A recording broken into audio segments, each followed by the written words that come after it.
नमस्कार, welcome back. तो हम लोग देख रहे हैं बिहार दरोगा PYQ सीरीज और ये हम लोग का सीरीज़ नंबर 4 है ना। आपको ध्यान रखना है।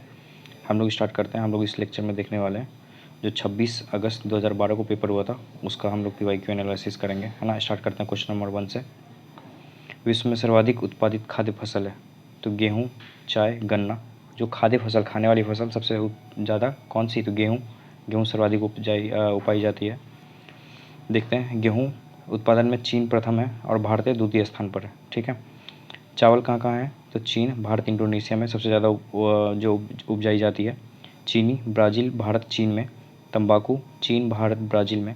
चाय चीन, भारत, केन्या और श्रीलंका में। Coffee Brazil, Vietnam, Colombia. गन्ना ब्राज़ील, भारत, चीन। और दूध में आप याद ध्यान रखेंगे भारत अग्रणी देश है इसमें, है ना, और बाद में अमेरिका। ध्यान रखना है आपको। चलते हैं अगले क्वेश्चन पे। प्रथम ओलंपिक खेल कहाँ हुआ था? तो ये यूनान में हुआ था। और यूनान में कहाँ हुआ था? तो यूनान में ओलंपिया शहर है, तो वहाँ पे हुआ था। कब? तो 776 ईस्वी पूर्व में, है ना। हम लोग और भी एक्सप्लेनेशन देख लेते हैं इसका। आधुनिक ओलंपिक खेल जो शुरू हुआ था 1896 ईस्वी, साल याद रखना है आपको, है ना। इंपॉर्टेंट है। कहाँ पे? यूनान के एथेंस शहर में, ध्यान रखना है। और अंतर्राष्ट्रीय ओलंपिक समिति की स्थापना 1854 में हुई थी। ठीक है। इसका मुख्यालय कहाँ है? तो लुसाने, स्विट्जरलैंड। इंपॉर्टेंट है, ध्यान रखना है आपको। और भारतीय ओलंपिक परिषद की स्थापना कब हुई? तो 1924 में, है ना। ये भी इम्पोर्टेंट है। चलते हैं अगले क्वेश्चन पे। किस महान खिलाड़ी ने एक ओलंपिक खेल में संपूर्ण 10 अंक प्राप्त किए हैं? तो ये ग्लेन फिलिप्स थे, है ना। फेल्प्स थे ये। और ये क्या है? तो ये तैराक हैं, तैराकी करते हैं, स्विमर हैं ये। और कहाँ के हैं? अमेरिका के हैं। देखते हैं हम लोग इनके बारे में। तो इन्होंने ओलंपिक में सर्वाधिक 8 स्वर्ण, जो कि बीजिंग ओलंपिक 2008 में हुए थे, इसमें जीते थे। और इनको गोल्डन शार्क के नाम से जाना जाता है। मैंने आपको बोला था तैराकी करते हैं ये, इसी वजह से इनको गोल्डन शार्क के नाम से जाना जाता है ना। ध्यान रखना है आपको। अभिनव बिंद्रा ने ओलंपिक में स्वर्ण पदक इसमें जीता, तो शूटिंग में 10 मीटर, है ना, राइफल में जीता था इन्होंने, अभिनव बिंद्रा। देखते हैं इनके बारे में। 2008 में जीता था इन्होंने 10 मीटर, किस में? तो राइफल में। पिस्टल देगा, ध्यान रखना है आपको। क्या गलती करना है, क्या गलती आप कर सकते हैं वो मैं आपको पहले बता रहा हूँ।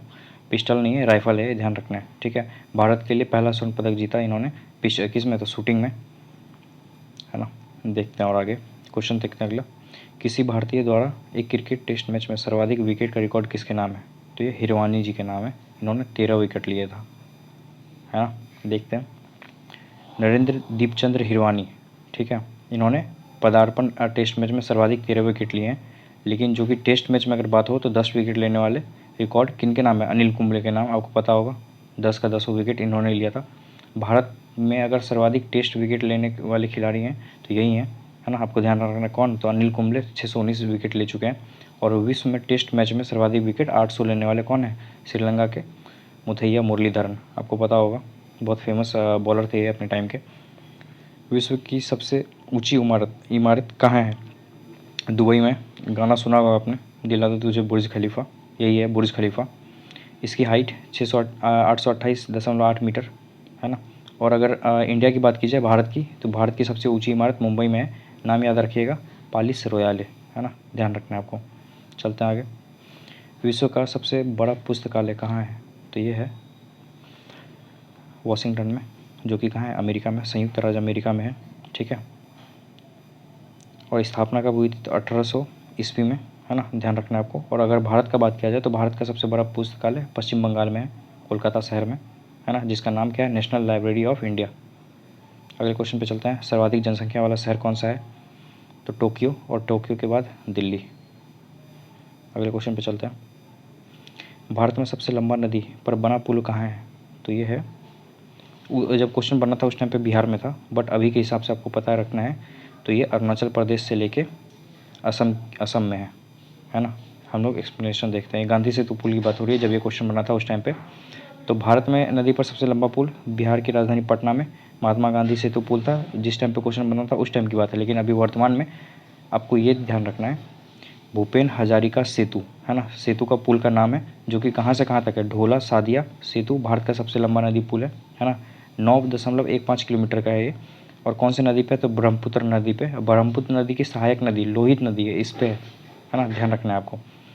इसका एक छोर अरुणाचल प्रदेश के ढोला कस्बे में है और दूसरा छोर कहाँ है, असम के तिनसुकिया जिले में है। मैंने आपको बताया था अरुणाचल प्रदेश से लेकर असम तक। भारत का विशालतम क्षेत्रफल वाला राज्य क्या है, तो आपको पता होगा राजस्थान, है ना, ध्यान रखना है। और अगर कॉन्टिनेंट का अगर देश का बात किया जाए तो रूस, है ना, फिर कनाडा, फिर चीन, फिर अमेरिका, फिर ब्राज़ील, फिर ऑस्ट्रेलिया। आप इसको असेंडिंग और डिसेंडिंग ऑर्डर में याद रखेंगे, ठीक है। तोरा इस धर्म का पवित्र ग्रंथ है, तो किस धर्म का है, तो यहूदी का है तोरा, है ना। जबकि हिंदू का क्या है, तो गीता। और बाइबल किसका है, तो ईसाई का। फैक्ट है, बस ध्यान रखना है आपको। मेरी कॉम किस खेल से जुड़ी है, तो मेरी कॉम बॉक्सर थी, है ना। और इनको राजीव गांधी खेल रत्न पुरस्कार भी मिला है। राजीव गांधी खेल रत्न पुरस्कार, हाँ, मेजर ध्यानचंद खेल रत्न पुरस्कार। चलते हैं आगे। ग्रीन पार्क कानपुर किस खेल से संबंधित है, तो ये क्रिकेट से संबंधित है ना। अगला चलते हैं क्वेश्चन पे। जिम मिल्खा सिंह किस खेल से जुड़े हैं, तो ये गोल्फ से जुड़े हैं। और ये बेटे हैं किसके, तो फ्लाइंग सिख के नाम से जाने जाते हैं। कौन, तो मिल्खा सिंह, जो कि बहुत ही तेज़ दौड़ते थे, है ना, रनर थे ये। इनके बेटे हैं जी मिल्खा सिंह, ये भारत के पहले प्रोफेशनल गोल्फर थे, है ना। आंसर सी होगा इसका। कौन थे, तो गोल्फर थे ये। और इनको 2007 में पद्मश्री पुरस्कार से भी सम्मानित किया जा चुका है, ध्यान रखना है।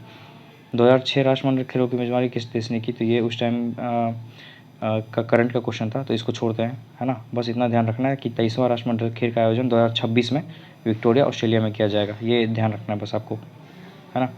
2014 में एशियाई खेलों की मेजबानी कौन सा देश करेगा, है ना, तो ये उस टाइम का करंट का क्वेश्चन था, है ना। इसको छोड़ते हैं, हम लोग देख लेते हैं 2026 में एशियाई खेल का आयोजन कहाँ होगा, जापान में। बस फैक्ट है, बस आपको ध्यान रखना है, ठीक है। और पहला अगर एशियाई खेल का बात किया जाए तो मैंने पहले पिछले सेट में भी हमने देखा था, तो कहाँ पे हुआ था, 1951 में, 1991 में हुआ था नई दिल्ली में पहला एशियाई खेल। 1857 के भारतीय स्वतंत्रता संग्राम में किसने लड़ते हुए वीरगति प्राप्त की थी, तो झांसी की रानी, है ना, ये ध्यान रखना है। कौन कहाँ से लड़े थे ये हम लोग देख लेते हैं, इंपॉर्टेंट हो जाता है ये। दिल्ली से बहादुर शाह जफर, कानपुर से नाना साहब, लखनऊ बेगम हजरत महल, और बाद में नाना साहब कहाँ भाग गए थे, नेपाल, आपको पता होगा। इलाहाबाद से लियाकत अली, जगदीशपुर से कुंवर सिंह, है ना, बरेली से खान बहादुर खान, और फैजाबाद से मौलवी अहमद उल्ला, है ना, ध्यान रखना है आपको। चलते हैं आगे। गांधी जी द्वारा निम्न में से कौन सा समाचार पत्र शुरू किया गया था, तो इनका था यंग इंडिया, है ना। और भी इनके बहुत सारे एडिटर हैं, देख लेते हैं हम लोग। इनका जन्म हुआ था 1869 में 2 अक्टूबर को, ध्यान रखना है आपको। कहाँ पे, पोरबंदर गुजरात में। यंग इंडिया समाचार पत्र का प्रारंभ गांधी जी ने किया था, है ना। इनकी और भी किताबें थी, Harijan, Navajivan, Hind Swaraj, my experiment with truth, है ना, ध्यान रखना है आपको। और नेशनल हेराल्ड किसका था, तो पंडित जवाहरलाल नेहरू का था, तो ये भी ध्यान रखना है आपको, फैक्ट है। नेशनल हेराल्ड पंडित जवाहरलाल नेहरू जी का था, है ना। 2 बार मैंने रिपीट कर दिया, ध्यान रखेंगे इसको। भारतीय राष्ट्रीय कांग्रेस के प्रथम अध्यक्ष कौन थे, तो WC बनर्जी, WC बनर्जी। कब, तो 1885 में, पता होगा आपको, है ना। और इनका पूरा नाम क्या था, WC बनर्जी का। पहले 1885 में किसके नेतृत्व में किया गया था ये स्थापना भारतीय राष्ट्रीय कांग्रेस का, तो A.O. ह्यूम के नेतृत्व में, पता होगा आपको। WC बनर्जी का पूरा नाम था व्योमेश चंद्र बनर्जी, नाम ध्यान रखिएगा, बहुत बार पूछा जा सकता है आपसे, है ना। पहला जो ये हुआ था, स्थापना कब हुआ था भारतीय राष्ट्रीय कांग्रेस का, 28 दिसंबर, डेट याद रखना है आपको, ठीक है। इसके प्रथम मुस्लिम अध्यक्ष कौन थे, तो बदरुद्दीन तैयबजी, नाम याद रखिएगा इसका, है ना। जॉर्ज यूल जो प्रथम अंग्रेज अध्यक्ष थे, है ना। कौन सा सेशन था, तो चौथा सेशन था, ध्यान रखना है आपको। जॉर्ज यूल 4th सेशन में बने थे। और उस समय भारतीय राष्ट्र कांग्रेस की स्थापना के समय में लॉर्ड डफरिन भारत का गवर्नर जनरल था, है ना। ये क्वेश्चन भी बहुत बार एग्जाम में पूछा जा सकता है, आपसे ध्यान रखना है। श्रीलंका की मुद्रा का नाम क्या है, तो रुपया, रुपया श्रीलंका की मुद्रा है। और भी हम लोग देख लेते हैं साथ में, श्रीलंका का रुपया है, ईरान का रियाल, है ना, सिंगापुर का डॉलर, और म्यांमार का क्यात। म्यांमार हमारा पड़ोसी देश है, तो ध्यान रखना है इनका जो करेंसी है वो भी आप ध्यान रख सकते हैं। किस देश की सीमा बांग्लादेश से मिलती है, तो आपको पता होगा, श्रीलंका दूर है, नेपाल बहुत दूर है, पाकिस्तान दूर है, म्यांमार पड़ोसी देश है इसका, है ना, ध्यान रखना है। एशिया में होते हुए भी कौन देश यूरोपीय संघ का सदस्य है, तो पाकिस्तान तो बहुत दूर है, रूस, तो दुश्मनी है, नहीं हो सकता। श्रीलंका दूर है।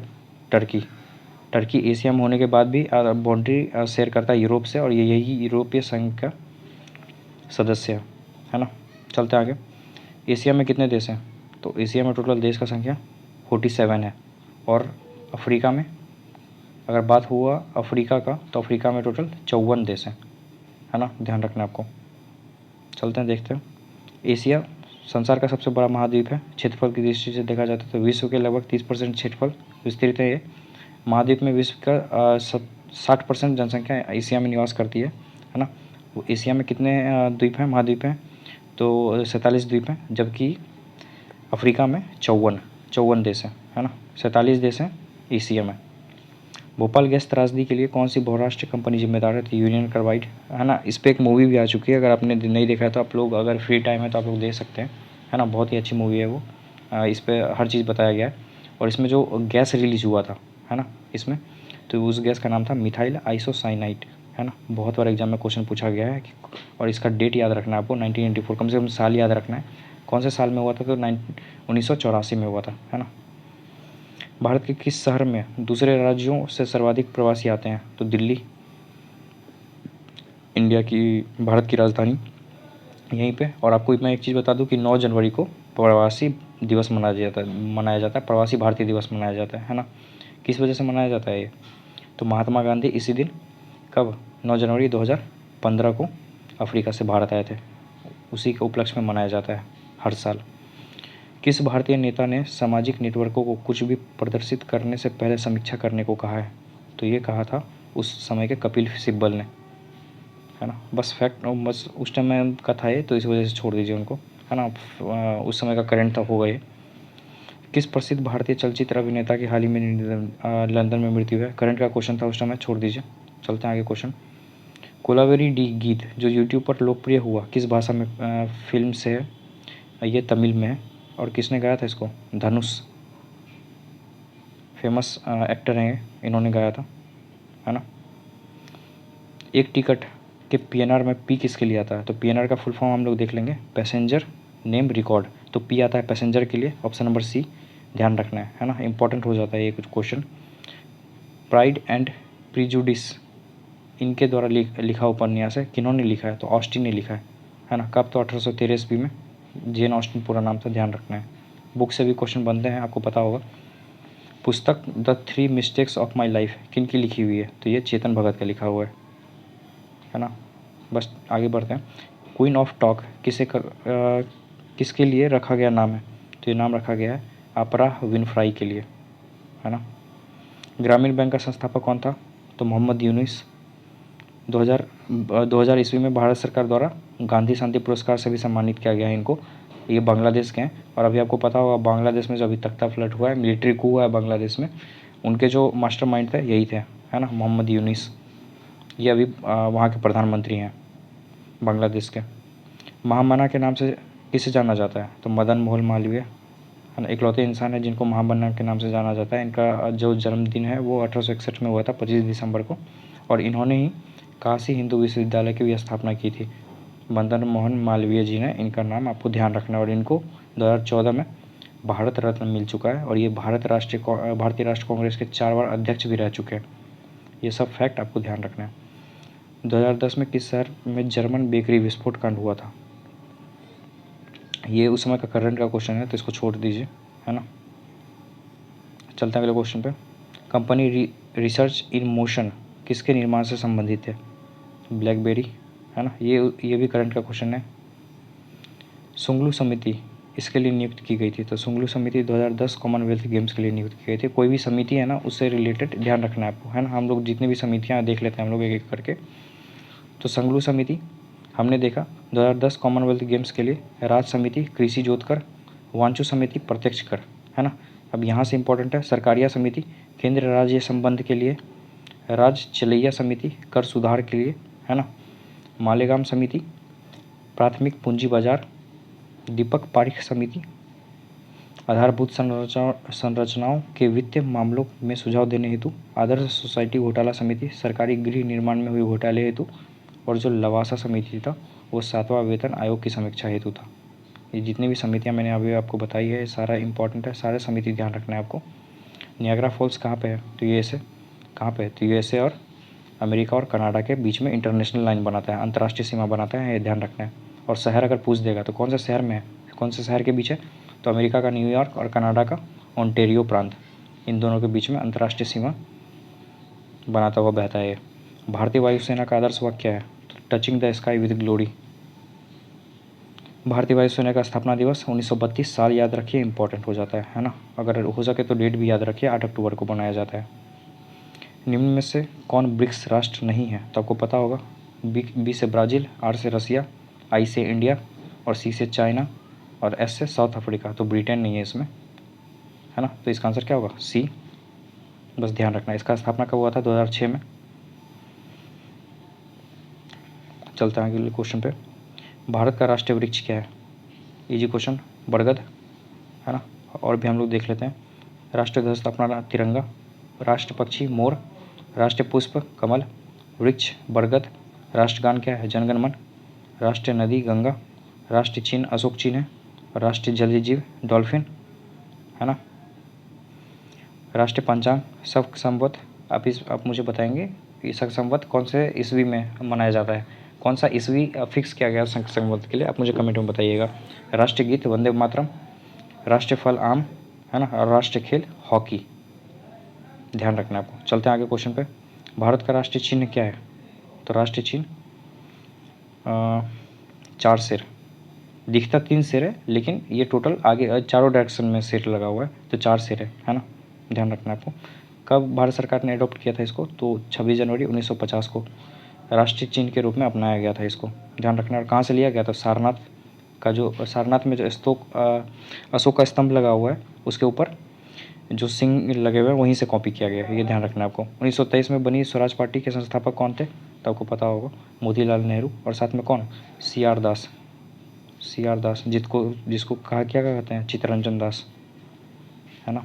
और ये कब बना था? तो 1922 में गया सेशन हुआ था, गया अधिवेशन हुआ था। उसके बाद ये 1923 में स्वराज पार्टी की स्थापना की गई थी, है ना। ध्यान रखना है आपको। किसने 1933 में पाकिस्तान नाम दिया था? तो रहमत अली ने पाकिस्तान नाम दिया था, ठीक है। और बाद में जो इसका श्रेय, पाकिस्तान को अलग करने का श्रेय किसे जाता है? तो मोहम्मद अली जिन्ना को। इंदिरा गांधी द्वारा राष्ट्रीय आपातकाल की घोषणा कब की गई थी? तो 1975 में। 1975 से कब तक रहा था? तो 1970 तक रहा था, है ना। ध्यान रखना है। कितना महीना? 21 महीना टोटल रहा था, है ना। फैक्ट है, बस ध्यान रखना है आपको। और इसी में जयप्रकाश नारायण, जिसको कि लोकनायक के नाम से जानते हैं, लोकनायक के नाम से जानते हैं, आपको पता होगा। इन्होंने भारतीय इतिहास की सर्वाधिक काली अवधि किसको कहा था? तो राष्ट्रीय आपातकाल, ये जो लगा था, है ना, इसको कहा था। आपको ध्यान रखना एक चीज़ कि अनुच्छेद 356 के अंतर्गत राष्ट्रपति शासन का प्रावधान है और अनुच्छेद 360 के अंतर्गत वित्तीय आपातकाल का प्रावधान है ना। और 352 के अंतर्गत क्या है? नेशनल इमरजेंसी, है ना, राष्ट्रीय आपातकाल। हाँ, चलते अगले क्वेश्चन पे। भारतीय संविधान में कितने अध्याय हैं? तो टोटल अध्याय 22 है। फैक्ट है, बस ध्यान रखना है आपको, है ना। चलते हैं आगे। भारतीय सरकार द्वारा दोहरी नागरिकता कब स्वीकृत की गई थी? तो ये स्टार्टिंग में स्वीकृत की गई थी 2005 में, लेकिन इसमें अभी कुछ अमेंडमेंट है, अभी दोहरी नागरिकता लागू नहीं है, ये ध्यान रखना है आपको। भारतीय संविधान में स्वतंत्रता का अधिकार से संबंधित आर्टिकल की संख्या है, टोटल आर्टिकल अगर इसमें जोड़ा जाए तो 19 है ना। 14 से लेके 35 तक जाता है, ये आपको ध्यान रखना है। सॉरी, 14 से लेके 32 तक, आर्टिकल 14 से लेके अनुच्छेद 32 तक जाता है ना, ध्यान रखना है। टोटल अगर काउंट कीजिएगा इसको तो 19 आएगा, ध्यान रखना है। और किसके अंदर आता था? भाग 3 के अंदर आता है, भाग 3 के अंतर्गत आता है, जिसको कि भारत का अधिकार पत्र मैग्ना कार्टा कहा जाता है, ध्यान रखना है। और ये लिया कहाँ से गया था? तो अमेरिका से लिया गया था, ये भी आपको ध्यान रखना है। मैंने आपको बोला अनुच्छेद 12 से लेके 35 तक आता है। RTI कानून इस वर्ष प्रभावी हुआ था, तो 2005 साल याद रखना है आपको, इंपॉर्टेंट है। और RTI कानून के अंतर्गत क्या क्या आता है तो हम लोग देख लेते हैं। जन सूचना अधिकारी का दायित्व है कि वह 30 दिन अथवा जीवन व स्वतंत्रता के मामले में 48 घंटे के अंदर मांगी गई सूचना उपलब्ध कराएंगे। RTI इसीलिए फाइल किया जाता है कि आपको अगर कुछ भी इंफॉर्मेशन सरकार से चाहिए तो आप RTI फाइल कर सकते हैं। आपको लगभग 48 घंटे के अंदर या 30 दिनों के अंदर आपको जो सूचना आपको चाहिए वो सूचना आपको प्राप्त दी जाएगी आपको, है ना। प्रत्येक सरकारी विभाग में एक या एक से अधिक जन सूचना अधिकारी बनाए गए हैं जिनका मुख्य कार्य दस्तावेजों रिकॉर्डों का निरीक्षण करना होता है। एक चीज़ आपको ध्यान रखना है, ट्रिपल स्टार मार्क कर लीजिएगा इसमें। विश्व में सबसे पहले स्वीडन में सूचना का अधिकार लोगों को किया गया था। तो ये भी आपसे क्वेश्चन पूछा जा सकता है फैक्ट के रूप में कि पूरा दुनिया में सबसे पहला जो RTI ये कहाँ पे लागू किया गया था, तो स्वीडन में, है ना। कब, तो 1766 ईस्वी में। साल याद रखना है आपको और जगह याद रखना है, इंपॉर्टेंट हो जाता है ये चीज़। चलते हैं अगले क्वेश्चन पे।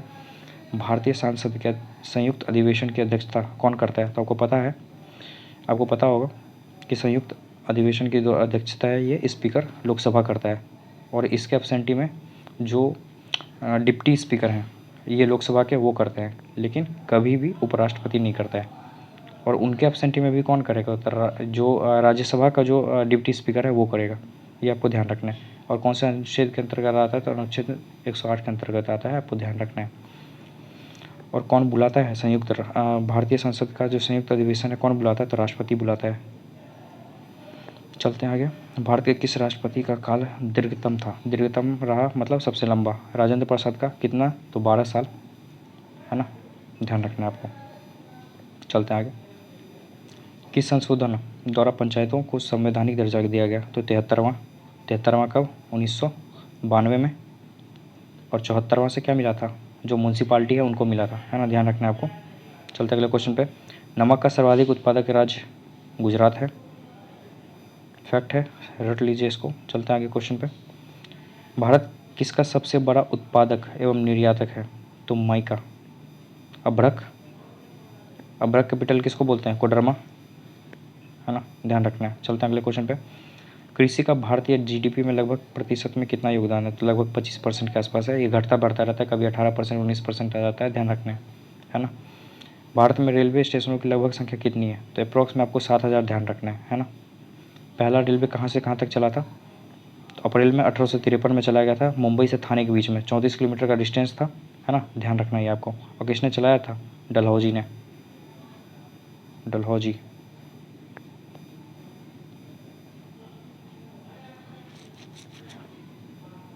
चलते हैं अगले क्वेश्चन पे, है ना। लॉर्ड डलहौजी का नाम ध्यान रखेंगे, उन्होंने चलवाया था।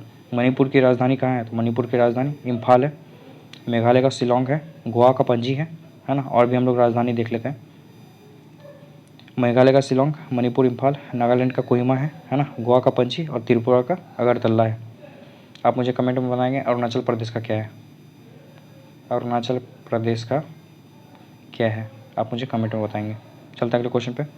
नवाबों को शहर कहते हैं किसे? लखनऊ को, है ना, देख लेते हैं हम लोग। नवाबों का शहर लखनऊ। 7 टापुओं का नगर मुंबई, इंपॉर्टेंट है। भारत का बगीचा, ये सब तो बहुत इंपॉर्टेंट है, BPSC में भी एग्जाम बन सकता है, BPSC के एग्जाम में भी क्वेश्चन बन सकता है इसे। भारत का बगीचा बेंगलोर। भारत के मसालों का बगीचा केरल। पूर्व का वेनिस कोच्चि को कहा जाता है, बहुत इंपॉर्टेंट है ना, ये सब टर्म आप ध्यान रखेंगे। पूर्व का वेनिस कोच्चि। और उत्तर भारत का मैनचेस्टर कानपुर को कहा जाता है, ध्यान रखना है ना। सारनाथ स्तूप कहाँ स्थित है? तो आपको पता है, वाराणसी। वाराणसी से नज़दीक में पड़ता है वो सारनाथ स्तूप। किसका है ये? अशोक का, अशोक का। इसी पे से जो सारनाथ स्तूप पे से ही जो हमारा राष्ट्रीय चिन्ह है वो लिया गया था, जो चारों बगल शेर लगा हुआ है ना, वो, है ना। चलते हैं अगले क्वेश्चन पे। जनजातीय समूह मुंडा कहाँ रहता है? तो झारखंड में रहता है ना। और भी हम लोग देख लेते हैं। झारखंड का संथाल, मुंडा, बिहोर, ये जनजाति है वहाँ के, है ना, ध्यान रखना है आपको। असम के अबोर, मिकिर, लुसाई। केरल के हैं मोपला, कादर। मोपला विद्रोह भी हुआ था, आपको पता होगा ये चीज़।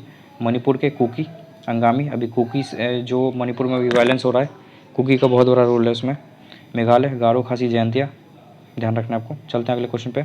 हो ची मिन शहर को पहले कहा जाता था, तो क्या कहा जाता था? सईगान, है ना, ये किसी इंसान का नाम है, ऐसा कोई नहीं है कि कोई शहर का नाम है ना। हम लोग देखते हैं।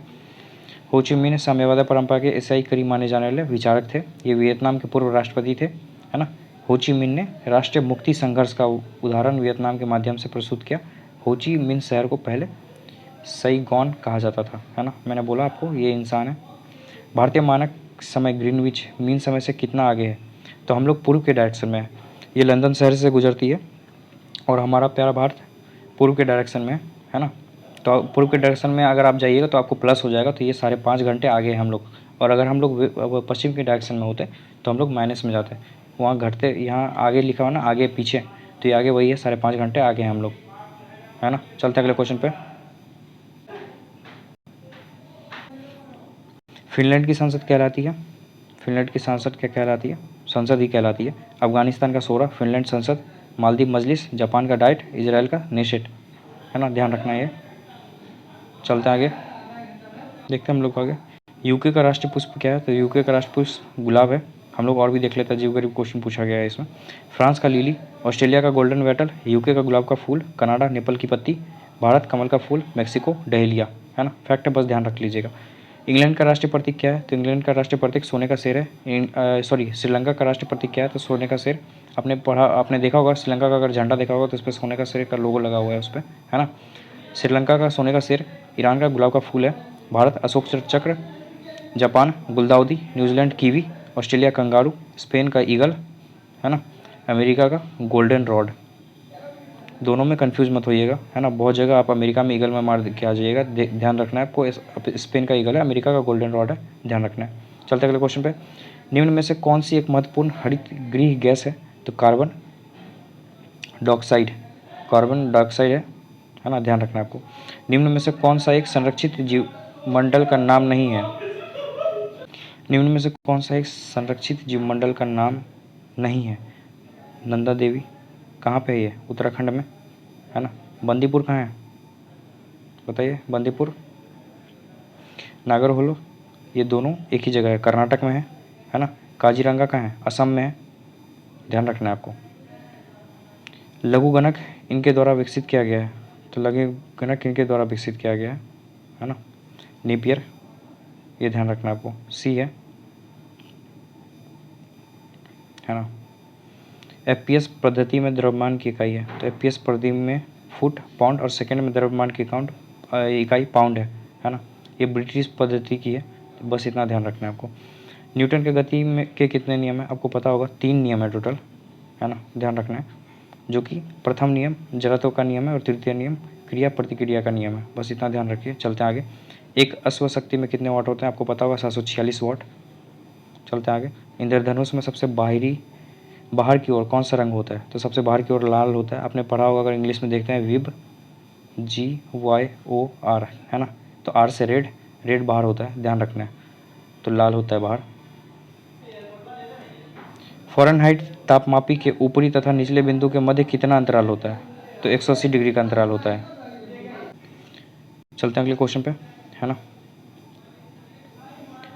प्रस्रव्य ध्वनि की आवृत्ति है, तो प्रस्रव्य ध्वनि की आवृत्ति 20,000 हर्ट्ज से ज़्यादा होती है ना। हम लोग देख लेते हैं। प्रस्रव्य तरंगे 20,000 हर्ट्ज से ज़्यादा होती है, अवश्रव्य तरंगे 20,000 हर्ट्ज से नीचे होती है ना। ये दोनों तरंगे हम लोग नहीं सुन सकते, और श्रव्य तरंगे जो हम लोग सुन सकते हैं, तो कहाँ से? 20 हर्ट्ज से 20,000 हर्ट्ज तक के बीच में हम लोग सुन सकते हैं। रेडियो सक्रिय पदार्थ भंडारित करने के लिए बने पात्र इससे बने होते हैं, तो किससे बने होते हैं? लेड से, बस ध्यान रखना है आपको। सिरके में होता है, हमने पढ़ा है, सिरका एसिटिक एसिड कहते हैं, एसिटिक अम्ल होता है, बी। फैक्ट है, बस ध्यान रखना है आपको। और भी हम लोग देख लेते हैं। सिरका में एसिटिक अम्ल होता है, संतरा सिट्रिक, इमली में टार्टरिक, है ना, टमाटर में ऑक्जेलिक, दही में लैक्टिक, और चींटी का डंक में फॉर्मिक अम्ल, बहुत इंपॉर्टेंट है, ध्यान रखना है आपको। और अंगूर में भी टार्टरिक अम्ल होता है, ध्यान रखना है। चलते हैं अगले क्वेश्चन पे। निम्न में से कौन जल में घोलने पर विद्युत का चालन नहीं करता है? तो ये चीनी नहीं करता है, फैक्ट है, बस ध्यान रखना है आपको, है ना। हैबर प्रक्रम किसके औद्योगिक उत्पादन हेतु प्रयुक्त होता है? तो अमोनिया के। आपको पता होगा, हमने देखा था पहले भी, हैबर प्रोसेस किसके लिए होता है? अमोनिया के लिए होता है। कौन सा अम्ल कांच को घोल सकता है? तो कांच को घोल सकता है हाइड्रोफ्लोरिक अम्ल, है ना, बस इतना आपको ध्यान रखना है, फैक्ट है, बस ध्यान रखिएगा आप। ब्रह्मांड में सर्वाधिक पाया जाने वाला तत्व कौन सा है? तो सर्वाधिक पाया जाने वाला तत्व हाइड्रोजन है। वह पदार्थ जो ठोस के रूप में द्रव अवस्था से कम घनत्व वाला होता है, ये क्या होता है? तो ये जल होता है ना। एक मिनट, ये जल होता है, बस ध्यान रखना है आपको। फाइकोलॉजी किसका अध्ययन है? तो फाइकोलॉजी शैवाल का अध्ययन है। और हम लोग देख लेते हैं। फाइकोलॉजी शैवाल का अध्ययन, माइकोलॉजी कवकों, बैक्टीरियोलॉजी जीवाणु, और मार्फोलॉजी पादपों की आकार की संरचना का अध्ययन होता है, बस ध्यान रखना है। किन में कार्बोहाइड्रेट नहीं होता है? तो कार्बोहाइड्रेट विषाणु में नहीं होता है, फैक्ट है, बस ध्यान रखना है आपको। अगले क्वेश्चन पे चलते हैं। भूमिचरों में तीव्रतम स्तनधारी है तो चीता, जो मैमल है ना, लैंड मैमल, चीता उसमें सबसे तेज है, ध्यान रखना है। और कितना गति से ये दौड़ता है? तो 120 किलोमीटर पर आवर की गति से दौड़ता है। सबसे छोटा स्तनधारी अगर पूछा जाएगा 200 ग्राम का है। कहाँ पे रहता है ये? तो इसको बोलते हैं पिग फुटेड वेंडुकुट, जो कि ऑस्ट्रेलिया में दिखता है ना, चूहे जैसा रहता है, बस ध्यान रखना है, फैक्ट है। निम्न में से कौन सा एक मादा लिंग हार्मोन है? तो मादा लिंग हार्मोन प्रोजेस्टेरॉन है, ध्यान रखना है। चलते हैं आगे। थायराइड निम्न अंग तंत्र का भाग होता है, तो थायराइड किसका भाग होता है? तो अंतःस्रावी अंग का भाग होता है ना, ध्यान रखना है। देख लेते हैं हम लोग। बहिःस्रावी ग्रंथि, लार ग्रंथि, अश्रु, स्लिम, अंतःस्रावी ग्रंथि, प्यूस, थायराइड, अधिविक्र ग्रंथि और मिश्रित अग्नाशय मिश्रित ग्रंथि के अंतर्गत आती है, ध्यान रखना है। सॉल्ट टीका किसके लिए यूज होता है? तो ये पोलियो के लिए यूज होता है, फैक्ट है, बस ध्यान रखना है आपको, है ना। निम्न एक प्रतिजैविक है, तो प्रतिजैविक क्या है? कैरोटीनॉइड, है ना। चलते हैं आगे। वनस्पति घी में होता है संतृप्त वसा, होता है वनस्पति घी में, है ना। और ये किस में होता है? तो मक्खन में होता है, शुद्ध घी, वनस्पति घी, नारियल में, इस सब में होता है ना। और असंतृप्त वसा मूंगफली, सरसों, जैतून का तेल, ध्यान रखना है आपको। मूत्र का पीएच क्या है? मूत्र का पीएच 6 है, 6.0, ध्यान रखना है। तो और भी हम लोग पीएच देख लेते हैं। सिरका का जो एसिडिक होता है उसका कम होता है, और जो बेसिक होता है उसका ज़्यादा होता है ना। जो अम्लीय और जो क्षारीय होता है शराब का 2.8 से 3.8 के बीच में पीएच होता है। मानव मूत्र का 5.5 से 6.5 के बीच में। मानव लार का 6.5 से 7.5 के बीच में। मानव रक्त का 7.30 से 7.5 के बीच में। ये सब इंपॉर्टेंट है, आप इसको याद कर लीजिएगा, है ना। 2-3 बार आप इसको बोलिएगा तो आपको याद हो जाएगा ये। पाचन तंत्र द्वारा उत्पादित अम्ल कौन सा है? तो हाइड्रोक्लोरिक अम्ल, जिसको KCl बोलते हैं, है ना, आपको पता होगा ये, ध्यान रखना है। और किस किस चीज़ में यूज होती है? तो पेप्सी एंजाइम को सक्रिय बनाता है ये। भोजन के साथ पेट में पहुंच सकने वाले बैक्टीरिया को नष्ट कर देता है ये।